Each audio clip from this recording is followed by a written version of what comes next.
வாழ்க வையகம், வாழ்க வையகம், வாழ்க வளமுடன். குரு வாழ்க, குருவே துணை. சிந்தனையை, உடல் நலத்தை சீரமைத்து உய்வித்த குருவின் பாதம் பணிகின்றேன். இன்றைய சிந்தனைக்கு நாம் எடுத்துக்கொண்டிருக்கும் தலைப்பு ஆன்மநேய ஒருமைப்பாடு. என்னை உடல் அளவில் குறுக்கிக் கொண்டிருந்த போது என்னை எதனுடனோ யாருடனோ ஒப்பிட்டு கொண்டேன். அப்போது நான் பெரியவன், நான் வல்லவன், நான் செல்வன், நான் அழகன் என்றெல்லாம் தருக்கு வந்தது.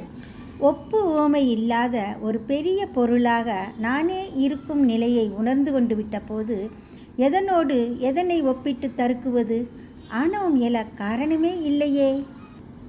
நானே பிரமமாக இருக்கிறேன், பிரமமே எல்லாமாக இருக்கிறது என்னும்போது எல்லாமே நானாக இருக்கும் நிலையையும் நானே எல்லாமாய் இருக்கும் நிலையையும் நான் உணர்ந்தபோது எதனோடு என்னை ஒப்பிட்டு என்னை எடை போட்டுக்கொள்வது?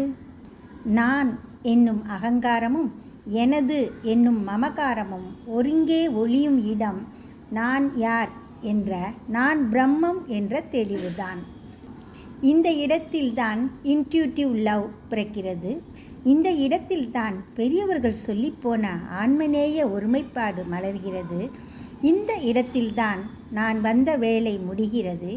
இந்த இடத்தில்தான் அறிவுக்கு பூரணத்துவமும் அடக்கமும் அமைதியும் கிடைக்கின்றன. இந்த இடத்தில்தான் மனதிற்கு முழுமையான தூய்மையும் முழுமையான விசாலமும் கிடைக்கின்றன. இந்த இடத்தில்தான் அன்பும் கருணையும் அருளும் இயல்பாகின்றன. இந்த இடத்தில்தான் அற உணர்வு பிறழாது காக்கும் வல்லமை கிடைக்கிறது. இந்த இடத்திற்கு எல்லோரும் வருவது எளிதே.